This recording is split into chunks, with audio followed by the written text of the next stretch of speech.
Halo semuanya, perkenalkan kami di sini dari kelompok 4 yang terdiri dari Wina, Kinan, Saya Rafif. Mahdi. Haura. Hari ini kita akan membahas tentang penerapan fisika mekanika pada peluncuran roket. Nah, langsung aja yuk kita mulai. Dimulai dari zaman kuno, di mana beberapa sejarawan percaya bahwa roket pertama kali ditemukan di zaman ini di Tiongkok kuno pada abad sekitar ke-9 Masehi. Pada zaman ini, mereka menggunakan petasan sebagai bentuk rudimen roket untuk tujuan perayaan dan keberuntungan. Pada abad pertengahan, sejarawan tercatat menggambarkan prinsip roket digunakan dalam perang. Seperti dalam pertempuran Konstantinopel, di mana pasukan Ottoman menggunakan roket untuk menghancurkan tembok pertahanan Bizantium. Kemudian, pada abad ke-17 dan 18, ilmuwan Isaac Newton dan Konstantin Tsiolkovsky serta seorang filsuf Perancis, Jean-Baptiste de Gournay, mengemukakan konsep dasar tentang hukum gerak roket dan teori penerbangan. Di abad ke-20, sejumlah penemu dan ilmuwan termasuk Robert Goddard dan Hermann Oberth mengembangkan teknologi roket modern yang memungkinkan penerbangan antariksa.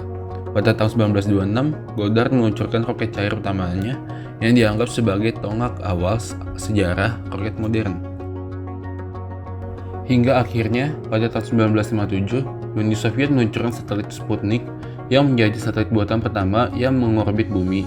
Dan pada tahun 1961, Yuri Gagarin menjadi manusia pertama yang melakukan penerbangan antariksa berawak, serta pada tahun 1968, Amerika Serikat berhasil mendaratkan manusia pertama di bulan.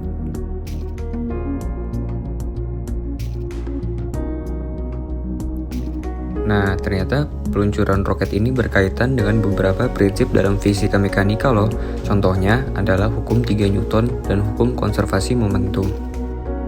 Hukum 3 Newton menyatakan bahwa setiap tindakan memiliki reaksi sama dan arahnya berlawanan. Pada peluncuran roket, mesin roket menghasilkan gaya dorong ke depan dengan cara menekan gas ke belakang. Peristiwa ini disebut dengan aksi, sedangkan gaya reaksinya adalah saat gas tersebut keluar dari mesin roket dan memberikan reaksi yang sama besar dan berlawanan arahnya sehingga menghasilkan gaya ke belakang pada mesin roket. Setelah roket berada di luar atmosfer bumi, tidak ada hambatan signifikan atau gaya gesekan yang bekerja pada roket, sehingga roket akan terus bergerak dengan momentum yang sama kecuali ada gaya lain yang bekerja pada roket. Ini menjelaskan mengapa roket dapat terus bergerak di ruang hampa udara tanpa kehilangan momentum. Selain hukum 3 Newton, peluncuran roket juga berkaitan dengan hukum konservasi momentum yang menyatakan bahwa momentum total sistem yang terisolasi akan tetap konstan, asalkan tidak ada gaya eksternal yang bekerja pada sistem. Ketika roket dinyalakan, bahan bakar yang terbakar di dalam ruang bakar menghasilkan gas yang keluar melalui nozzle. Reaksi ini menghasilkan gaya arah ke atas yang menyebabkan roket bergerak ke atas. Ini berarti bahwa saat gas yang dihasilkan dari pembakaran, bahan bakar keluar dari nozzle dengan kecepatan tinggi, roket akan merespons dengan menerima momentum ke arah yang berlawanan dengan momentum gas. Dalam simulasinya, roket dilengkapi dengan sistem pembakaran bahan bakar yang dapat dikontrol untuk menghasilkan dorongan yang diperlukan untuk mencapai kecepatan yang diinginkan. Wah, ternyata penerapan fisika mekanika pada peluncuran roket ini menarik juga ya, di mana ternyata peluncuran roket ini berkaitan dengan hukum 3 Newton dan hukum konservasi momentum.